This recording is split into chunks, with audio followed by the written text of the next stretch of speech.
अस्सलाम वालेकुम and welcome to जोर का जोड़। आई होप आप लोग खैरियत से होंगे और अच्छे से अपना ख्याल रख रहे होंगे एंड आई होप आपका वीकेंड जो है वो बहुत हैपनिंग रहा होगा बिकॉज क्रिकेटिंग वर्ल्ड में इट वाज प्रिटी हैपनिंग। और क्या क्या हो रहा था इस वीकेंड पे, there were so many cricketing affairs going on कि क्या देखें और क्या ना देखें। मतलब आपको सिर्फ स्विच करना पड़ रहा था कि किसको देखा जाए किसको नहीं देखा जाए। राइट नाउ अगर अपडेट्स देना शुरू करें तो सबसे पहले तो यहीं थोड़ा सा ही दूर गद्दाफी स्टेडियम लाहौर में इस वक्त Pakistan and South Africa are in action.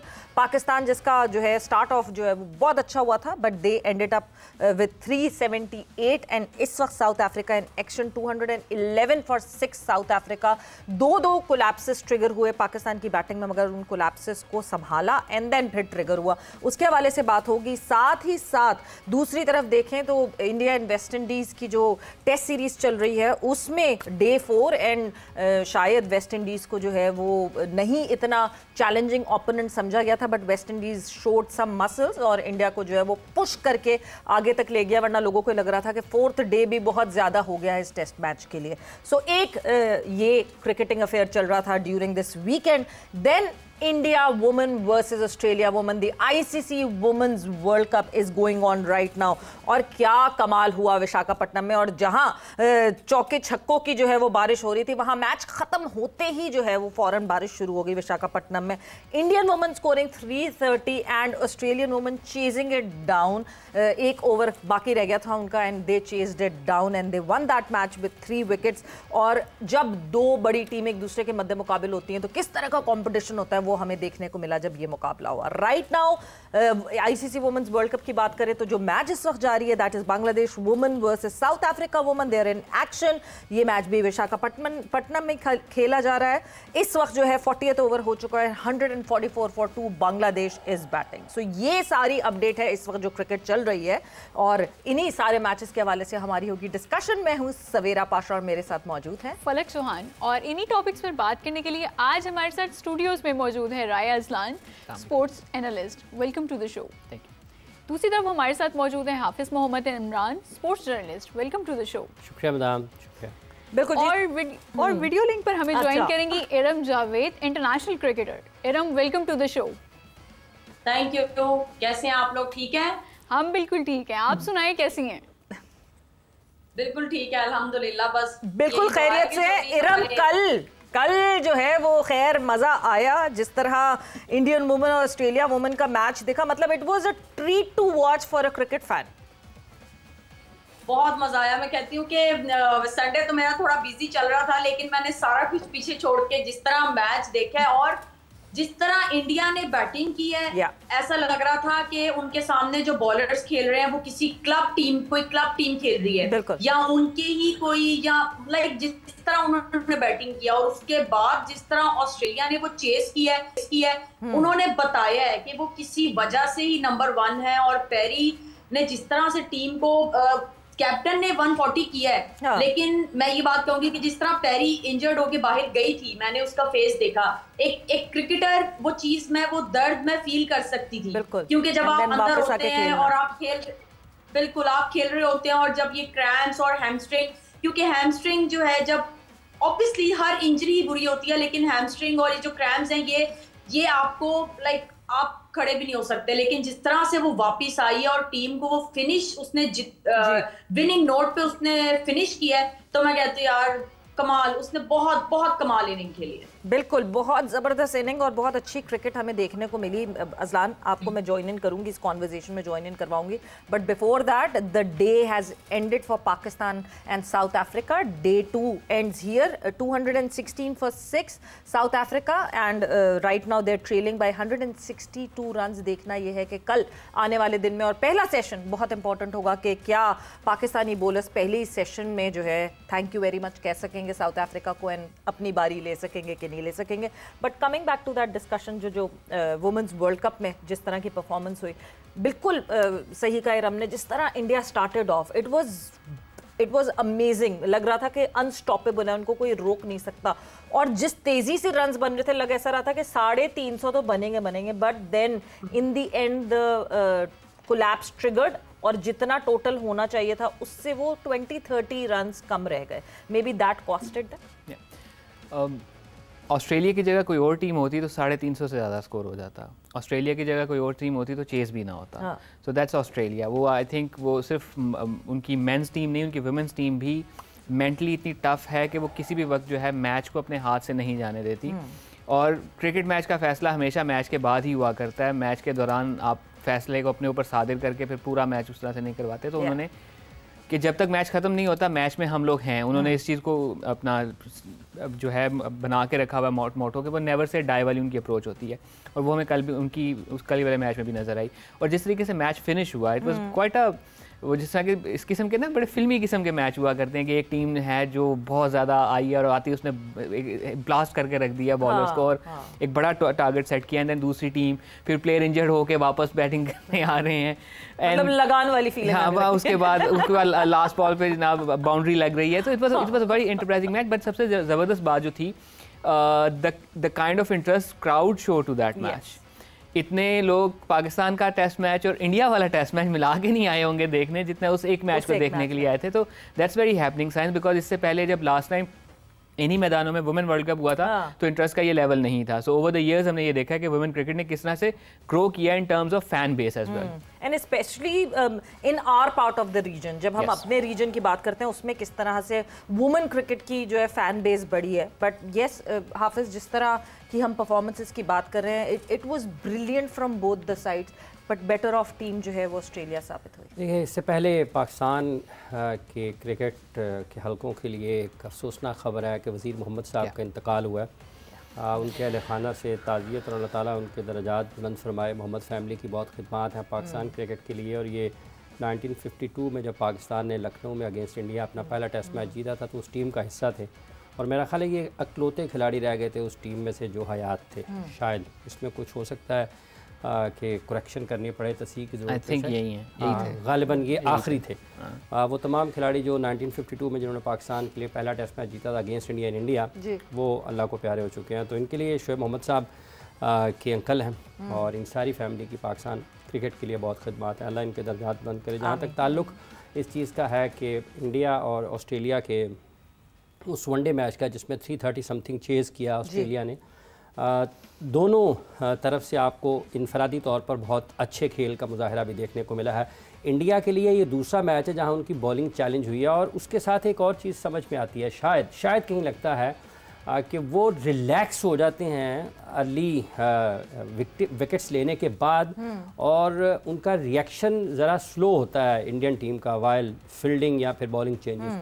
हो सकता है एक वजह ये हो, लेकिन जिस तरीके से उन्होंने अगेंस्ट साउथ अफ्रीका एक मैच हारा है और अगेंस्ट ऑस्ट्रेलिया एक बड़ा चेज़ करवाया है, बॉलिंग तो उनकी चैलेंज हुई है। लेकिन उसके साथ साथ जो दोनों मैचेस में साउथ अफ्रीका की प्लेयर्स ने जो बैटिंग की है, इंडिया के प्लेयर्स भी बहुत अच्छे हैं। मतलब आप ये रतिका को देखें बैटिंग करते हुए, हरमनप्रीत को देखें, आपको लोग बहुत ज़्यादा स्मृति मंदाना की बात करते हैं क्योंकि जो पॉपुलर हो जाता है तो लोग फिर उसी को देखते हैं, बाकी लोग उसके शैडो में आ जाते हैं।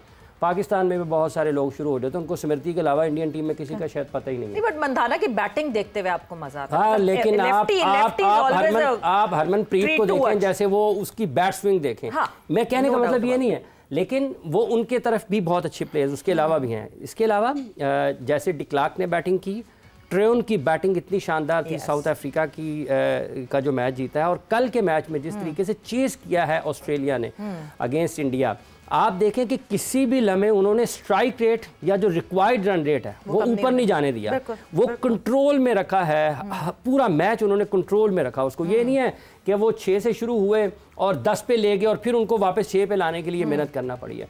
तो उस सारी इनिंग्स में जितनी भी बैटर्स ने अपना अपना हिस्सा डाला है, आप देखें कि उनके रन्स करने का तरीकाकार क्या है। प्रॉपर क्रिकेटिंग शॉट्स नज़र आती हैं आपको, ओवर दी बॉलर्स हेड आपको नज़र आएगा, एक्स्ट्रा कवर आपको नज़र आएगा, आपको मिड ऑफ नज़र आएंगे, स्क्वायर ऑफ द विकेट नज़र आएंगे, आपको रनिंग बिटवीन द विकेट नज़र आएगी, आपको गैप में खेलती हुई बैटर्स उनकी नज़र आएंगी, सिंगल्स डबल्स लेते हुए नज़र आएंगी। यही चीज़ साउथ अफ्रीका के खिलाफ जब चेस किया था, साउथ अफ्रीका ने जब चेस किया था अगेंस्ट इंडिया, उस वक्त भी ये चीज़ें वहाँ पर क्रिकेट की जो समझबूझ है और जो तैयारी है उनकी वो नज़र आई।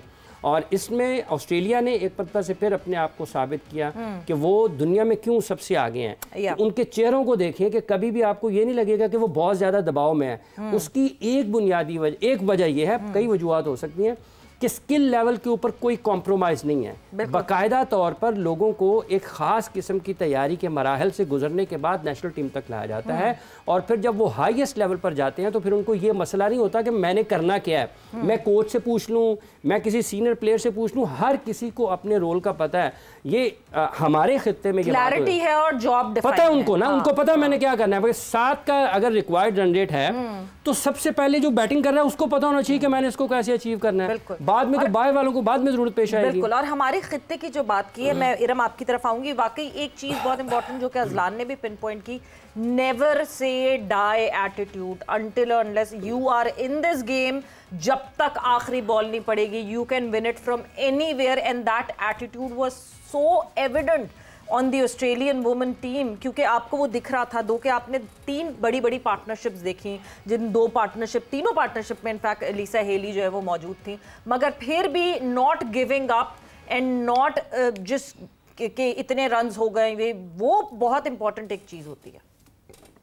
नहीं, बिल्कुल इसमें तो कोई शक नहीं है। क्रिकेट में अगर आपने पहले ही, अगर अभी मैच का फैसला हुआ नहीं है और आपने पहले ही अगर हार मान लिया, या अगर आपने 7 आउट कर ली है किसी बड़ी टीम के खिलाफ और आप वहीं पे मैच जीत गए हैं, तो फिर तो मुझे लगता है कि वो टीम जो है वो उसको इस चीज पे काम करने की बहुत जरूरत है। लेकिन मुझे लगता है कि इस चीज में कैप्टन का बहुत ज्यादा रोल होता है। कैप्टन की जो एनर्जी और कैप्टन की जो एग्रेशन होता है वो पूरी टीम में जो है वो ट्रैवल करता है। अगर कैप्टन ने उस चीज को एक्सेप्ट कर लिया है तो पूरी टीम जो है वो एक्सेप्ट करेगी।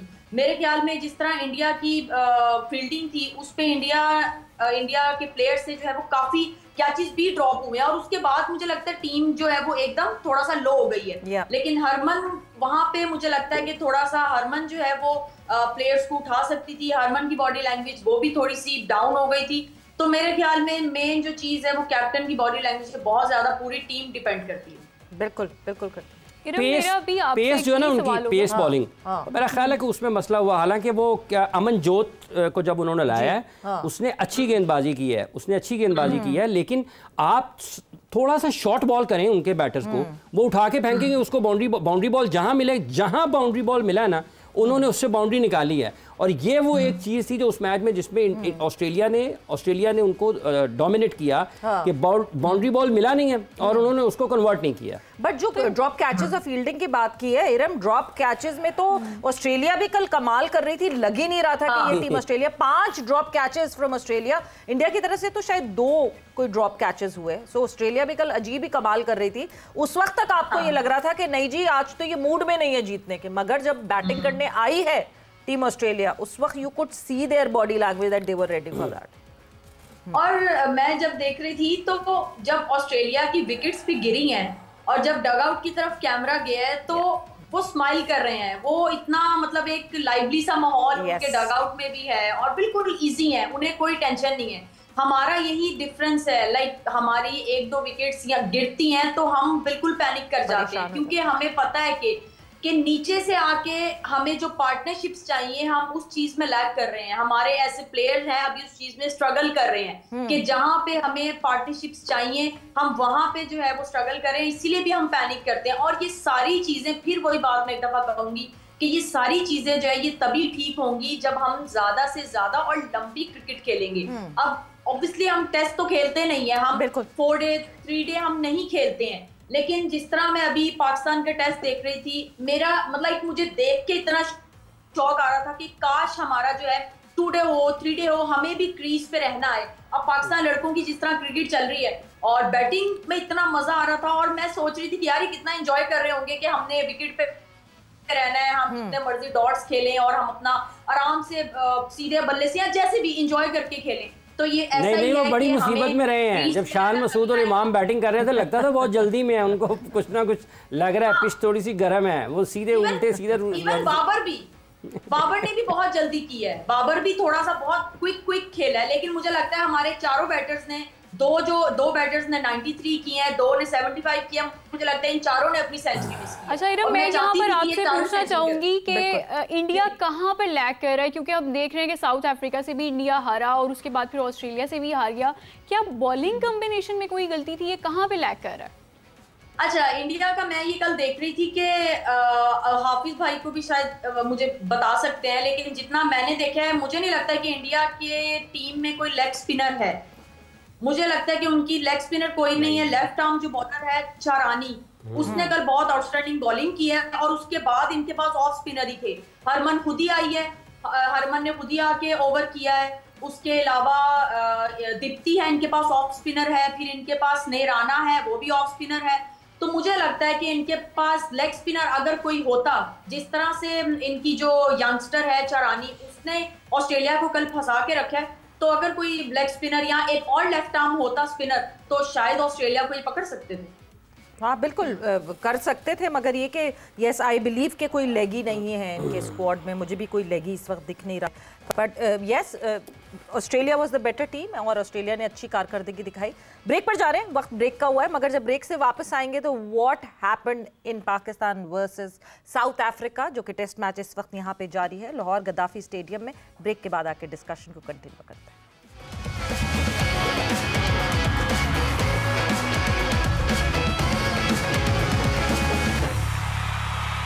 वेलकम बैक टू जोर का जोड़, और हम बात कर रहे हैं आईसीसी विमेन वर्ल्ड कप और Pakistan South Africa test series के हवाले से। बिल्कुल जी, और पाकिस्तान साउथ अफ्रीका की जो टेस्ट सीरीज इस वक्त जारी है, डे 2 का अख्ताम हो चुका है। 378 पाकिस्तान ने स्कोर किया अपनी पहली इनिंग में। 216 रन्स फॉर 6 जो है वो साउथ अफ्रीका ने डे 2 पे एंड किया है। And Azlan, talking about this, जो जिस तरह की परफॉर्मेंस रही पाकिस्तान टीम की, एक तो ये कि बहुत जल्दबाजी में थे, जिस तरह इरम ने भी कहा कि जल्दी लग रही थी, हाफिज साहब ने भी यही कहा कि जल्दी लग रही थी। Good centuries missed, and then what is wrong with Babar Azam, and when will Babar Azam click? जल्दी ना सिर्फ बैटर्स को नहीं थी, अवाम को भी बहुत जल्दी थी। बाबर आजम आउट हुए तो वो लोग भी जाना शुरू हो गए। बट इंटरेस्टिंगली उनके जाने के बाद ना कुछ लोग आए भी। कल बाहर बहुत अच्छी लंबी लाइन लगी हुई थी। जो लोग गए ना, उन्होंने कहा अब आए तो हमें इंतजार तो किया ना, हम चलते हैं। तो बाद में लोगों के जाने के बाद भी स्टैंड्स फुल रहे। एंड अनऑफिशियल नंबर यही है कि 10 से 12 हज़ार के दरमियान लोगों ने देखने हैं, हेल्दी नंबर। तो खाली स्टेडियम मैच नहीं हो रहा था। ऑल्सो अगर प्लेयर्स ने अपनी सेंचुरी मिस की है ना, तो वो लोग जो उस वक्त आउट होने के बाद स्टेडियम छोड़ के गए ना, उन्होंने भी एक बहुत अच्छी पार्टनरशिप मिस की है कल। बिकॉज उस कोलैप्स के बाद सलमान अली आगा एंड मोहम्मद रिजवान ने जो एक इनिंग खेली, वो परहैप्स इस कल के दिन की हाईलाइट। ऑल्दो इमाम ने बहुत अच्छी अपना कमबैक किया, बट उसके बारे में खैर मैंने लिखा भी। बट मुझे अब इस वक्त ये लग रहा है कि वो जो इनकी इनिंग्स थी, जिन्होंने एक पार्टनरशिप बनाई, जो कि बाद में एक रिकॉर्ड पार्टनरशिप बनी, वो बहुत ज़बरदस्त थी। एंड उसमें आई थिंक बहुत बड़ा रोल ये है कि दोनों फर्स्ट क्लास का मैच खेल के आ रहे थे। सो उनके जो ब्लेड्स थे ना, वो बड़े ताज़ा थे, उनको अंदाजा था। फोकस यही करते हैं कि दोनों फर्स्ट क्लास का मैच खेल कर आ रहे थे। क्यों बाबर आजम को किसी टीम ने नहीं इजाजत दी कि आप हमारे पास आके खेलने? Why was Babar Azam in the nets roaming here and there? उससे कुछ दिनों पहले ही was playing a local tournament. क्यों बाबर आजम को कायदे आजम ट्रॉफी खेलना मना है? मना बिल्कुल नहीं है, बट क्या वो खेलना चाहते हैं? क्या उन्होंने इजाज़त मांगी खेलने की? अगर वो कहते हैं कि मैंने खेलना है, तो कोई भी टीम अपना दरवाज़ा खोल देती है उनको खेलने के लिए। क्या वो खेलना चाहते हैं? क्या मतलब, मैं अगर एम्प्लॉय हूँ समा की और अगर मेरा हेड मुझे कहता है कि आपने ये जाके करना है, तो मैंने करना है। तो बाबर आजम को कोई भी नहीं कह सकता ये बात पाकिस्तान क्रिकेट बोर्ड में? कहना चाहिए। अगर बात यही है ना कि क्या कहा जा रहा है, अगर कहा जा रहा है तो वो क्यों नहीं उस पर अमल किया जा रहा है? और अगेन कहने वाले में और कहने वाले की बात की इंटेंसिटी में भी बात होती है। एक होता है यार ये काम कर लो, एक होता है काम करना है। सो वो उन दोनों में फ़र्क आ जाता है। तो अगर आई थिंक उनके ना जाने की वजह यही रही होगी कि अगर वहाँ पे भी स्कोर ना हुआ तो मे बी, अगेन मैं उनका माइंड रीड तो नहीं कर सकता, बट मे बी उनको एक खदशा रहा होगा कि वहाँ पे भी स्कोर ना हुआ तो मज़ीद कॉन्फिडेंस शैटर ना हो जाए। बट अब वो ना करके इधर भी कौन सा स्कोर हो गया। बट अगर चले जाते तो जिस किस्म के वहाँ मैचेस हो रहे हैं, मैं आपको क्रिकेट क्वालिटी को बहुत वहाँ पे मतलब क्रिटिसाइज नहीं कर रहा, बट रन बन जाने थे तो वो थोड़ा सा कॉन्फिडेंस बहाल हो जाता है कि अच्छा रन बन रहे हैं। दूसरी मुझे जो चीज़ फील हुई है, वो आई थिंक एक फॉर्मर टेस्ट क्रिकेटर ने भी पॉइंट आउट की थी कि may be he is batting with bit of a heavy bat, जो कि T20 एंड शॉर्टर फॉर्मेट में यूज़ होता है। तो मे बी इन लोगों की प्रैक्टिस में भी मसले मसाइल हैं कि वो हैवी बैट यूज कर रहे हैं लाइटर बैट के साथ, जैसा यूनुस खान किया करते थे। इतने सालों से एक बंदा खेल रहा है, उसको यही नहीं पता कि वो कौन सा बैट मैंने कौन से फॉर्मेट में। इससे अंदाजा लगाए ना कि आपका फोकस नहीं बन पा रहा, आप नहीं समझ पा रहे कि आपकी गलतियां क्या हैं और आप उन गलतियों को ठीक नहीं कर पा रहे। और अगर आपको कोई मसला आ रहा है तो किसी से पूछ लेने में कोई मसला नहीं है।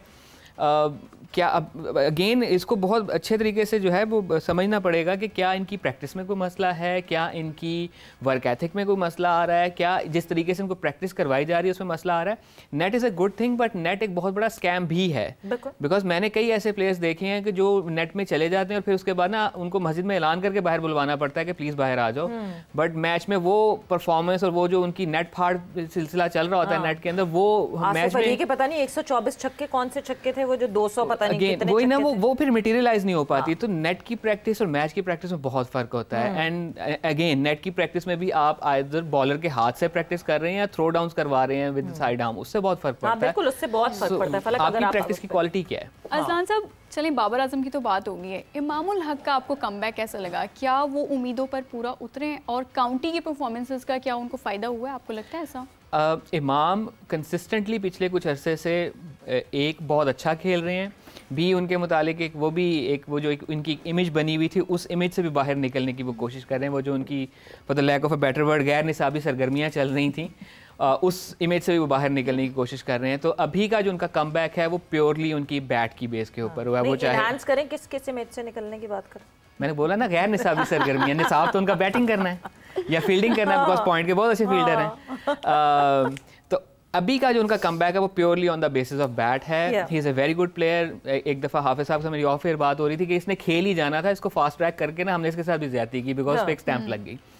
सो अभी का comeback again on the basis of purely on the basis of bat, जिस तरह से उन्होंने इससे पहले फर्स्ट क्लास क्रिकेट में यहाँ परफॉर्म किया, देन वनडे में परफॉर्म किया, देन काउंटी क्रिकेट में जिस तरह से परफॉर्म करते हैं और दोनों तरह की फॉर्मेट में परफॉर्म किया, 50 ओवर्स में भी एंड रेड बॉल में भी, और यहाँ पर आके फिर जिस तरह से हनीफ अहमद ट्रॉफी में डेरा मुराद जमाली के अगेंस्ट उन्होंने 300 किया। आप कह सकते हैं जी एक स्लाइटली माठी टीम के खिलाफ किया, बट 300 रन आपने वहां खड़े होके करना है, आपने लूडो भी नहीं करना, जिसके खिलाफ भी करना है। 300 रन तो वो बना रहे हैं, तो 300 रन होते हैं। बिल्कुल। इरम, मैं इरम की तरफ जो है मैं मूव ऑन करना चाहूंगी। इरम, वाकई इमामुल हक की बात करें तो यस, वो कहते हैं ना बार बार के coming back with a bang every time when he is not around and when he comes back with a bang, और अपने ऊपर जितनी वो सारी बातें चल रही होती हैं उन सारी बातों को हटाता है। सो इमाम्स 93 जो कि 100 में हो सकते थे कन्वर्ट, और कहीं ना कहीं he miss that out, and then Salman Ali आगाज 93। What difference do you see in both of them? एक कोलैप्स से पहले था, एक कोलैप्स के बाद। नहीं, जिस तरह इमाम ने आके अपनी इनिंग जो है वो स्टार्ट किया, पिछले 2-3 महीनों से इमाम जो है वो माशाल्लाह बहुत अच्छी क्रिकेट खेलते हुए आ रहे हैं। वो चाहे पाकिस्तान से बाहर थी या पाकिस्तान में आके उन्होंने खेली, और अब जिस तरह से इन्होंने आज की कल जिस तरह इन्होंने अपनी इनिंग स्टार्ट की है, बहुत बहुत मज़ा आया देखकर। और इमाम का हमेशा से जो खेलने का स्टाइल है, बेशक वो लेफ्टी हैं और मैं राइटी हूँ, लेकिन मुझे उनका जिस तरह से वो खेलते हैं, मुझे उनका स्टाइल बहुत पसंद है। वो एक स्टाइलिश, प्रॉपर एक स्टाइलिश बैटर लगते हैं मुझे, वो खेलते हुए उनकी बैटिंग मुझे बहुत पसंद है। तो मैं काफी मतलब उस चीज को, उनकी बैटिंग को गौर करती हूँ। जब हम एनसीए भी जाते हैं अक्सर, तो मैं उनको खेलता हुआ देखती हूँ, तो मैं काफी देर तक खड़े होकर उनकी बैटिंग को देखती हूँ कि उनका स्टांस कैसा है, बैट स्विंग कैसे आ रही है, बैट क्लोज है या गैप है या एनीथिंग। तो वो चीज मुझे इनकी बैटिंग वैसी पसंद है। हाँ, 93 अगर किया था तो मेरे ख्याल में टेस्ट का 100 तो 100 ही होता है, वो इन्होंने मिस किया है। और सेम सलमान अली आगा, जिस तरह से मुझे लगता है कि सलमान अली आगा ने जिस तरह से अभी एशिया कप खेल के आए, बेशक वो T20 गेम थी, लेकिन कैप्टन थे, और जो प्रेशर उनके माइंड में थे और जो लोगों की तरफ से भी ऑब्वियसली क्रिटिसिज्म जो चल रहा था, वो सारा प्रेशर, वो चीजें, उन सबको पीछे छोड़ के जिस तरह से सलमान अली आगा ने जिस तरह से पाकिस्तान के लिए इनिंग खेली है, तो बहुत इस चीज पे हमें अप्रिशिएट करना चाहिए। Very important, very important inning, और बहुत जरूरी थी। जिस तरह कोलैप्स ट्रिगर हुआ था, उस कोलैप्स को रोकना और उसके बाद जो है इस तरह की इनिंग खेलना। हाफिज, कमिंग टूवर्ड्स यू, जोर्जी एक आखिरी कांटा मुझे लगता है वो रह गया। आई होप कि कल पहली सेशन में जो है वो जोर्जी को हम कहें थैंक यू वेरी मच, क्योंकि उसके बाद तो इट्स जस्ट द टेल। अच्छा, इससे पहले एक चीज़ और, चूंकि कुछ मसाइल का जिक्र हुआ है। एक मसला ये है कि पाकिस्तान में क्रिकेट कैसे आप बताते हैं लोगों को, तो पाकिस्तान क्रिकेट बोर्ड से गुजारिश है कि कम अज़ कम जो क्रिकेटिंग एजुकेशन है वो आपको देना है उस तरीके से जो उसका तरीका है जी। अब कल एक बैट्समैन का शॉट लगा आउटसाइड एज, वो खेलना कहीं और चाह रहा था और गया कहीं और, पीछे स्लिप्स के दरमियान से गुजरा या कहीं से गुजरा, पीछे चौका हो गया। तो उसके ऊपर लिखा हुआ था फलां cricketer of the mark in style. तो अगर ये आउटसाइड एज स्टाइल है तो इसका मतलब ये आप लोगों को गलत बता रहे हैं। मैं बहुत स्टाइलिश बैट्समैन था, ठीक है, ठीक बड़े एज पे स्कोर करता था, ठीक है। और फिर दूसरा आपकी कमेंट्री चल रही है, बाखुदा अगर ये commentary is a way of education. जब आप क्रिकेट बता रहे हैं, एक कमेंटेटर बोल रहा है बाउंसर, दूसरा बोल रहा है बाउंसर। एक ये कह रहा है कि ये सोने के अंदाज में पिच पर लेट गए, और दूसरा अगर कह रहा है कि आप इस बाउंसर के बारे में क्या कहेंगे, तेज़ बाउंसर। मोहम्मद अली कितनी की तेज़ बॉलिंग करता होगा ये आप सबको पता है। इसलिए पाकिस्तान क्रिकेट बोर्ड कमेंट्री के ज़रिए पाकिस्तान में क्रिकेट शायकीन के ऊपर ये जुल्म बंद करे। अगर आप कमेंट्री करवाना चाहते हैं, दुनिया में क्यों नासिर हुसैन, माइकल अथर्टन, वकार यूनुस, रमीज़ राजा, वसीम अकरम, संजय मांजरेकर, शॉन पॉलक, ये सारे लोग क्यों होते हैं? क्रिकेट को एक्सप्लेन करने के लिए आपको कम से कम उन लोगों को बिठाना है जो उसको अच्छे तरीके से एक्सप्लेन करें, और जो लोग उनको सुन रहे हैं या देख रहे हैं उनके स्टैंडर्ड्स हाईएस्ट लेवल पर रहने चाहिए। ये ना हो कि एज पे चौका लगा है, बैट्समैन ने शॉट को देखा पीछे चौका हो गया तो आपने कहा ऑफ द मार्क। सो आप इसलिए ये बुनियादी चीज़ है और उसका गौर करने की ज़रूरत है। ये बिल्कुल टाइम बहुत कम है, एक छोटा सा जवाब एक और चाहिए आपसे। वो ये कि कल हमने देखा कि क्राउड बहुत अच्छा था, वहाँ पे लोग देखने आए थे और फ्री एंट्री रखी थी। नो डाउट इसका सेहरा पीसीबी की तरफ ही जाता है, कि उनका क्रेडिट है। तो टेस्ट सीरीज के लिए क्या ये सिस्टम जारी रहना चाहिए? बिल्कुल, ये क्राउड आपका आना चाहिए। और लेकिन ये जो क्राउड जिस तरीके से अपने कप्तान के बारे में, ये चीज़ें उससे जुड़ी हुई हैं जो मैंने पहले बयान की हैं कि अगर आप क्रिकेट लिटरेट लोगों को बनाएं स्पेक्टेटर्स, आप अंधाधुंध दीवानावार मोहब्बत करने वाले ना बनाएं कि जिसको ये पता ही ना होगा क्रिकेट क्या है। वो शख्सियात को देखने के लिए ना आए, वो अपनी टीम को एंजॉय करने के लिए आए। आपकी टीम ने 300 से ज़्यादा रन स्कोर कर दिए हैं, 2 आपके नर्वस 90s में आउट हो गए, 4 आपकी सेंचुरी हो गई हैं, ठीक है, लेकिन आपको उनका पता ही नहीं है। बड़ी मिक्स्ड फीलिंग्स थी इस चीज की कि the captain of Pakistan test team Shan Masood was going out and there was a cheer. जिन लोगों ने तबाही की है बाबर वो आजम उसके वाज कमिंग जिम्मेदार इन द है। क्राउड। तो मेरा ख्याल से हाँ बिल्कुल इस पे भी थोड़ी सी नजर रखनी चाहिए। ये सारे लड़के पाकिस्तान के हैं, ये सब लड़के पाकिस्तान को रिप्रेजेंट करते हैं। बहुत अच्छी बात है कि अपने अपनी फैन बेसेस होनी चाहिए, बट उन फैन बेसिस के साथ जो है वो पाकिस्तान टीम के सब फैन होने चाहिए और वो बहुत जरूरी है। बट विद दैट वक्त यहाँ पे जोर का जोड़ का खत्म हो गया। Thank you, thanks a lot for joining in. Thank you Iram, बहुत बहुत शुक्रिया फॉर ज्वाइनिंग इन। और इजाजत दीजिए सवेरा पाशा को और फलक को। अपना बहुत ख्याल रखिएगा। टेक केयर, बाय बाय, अल्लाह हाफिज।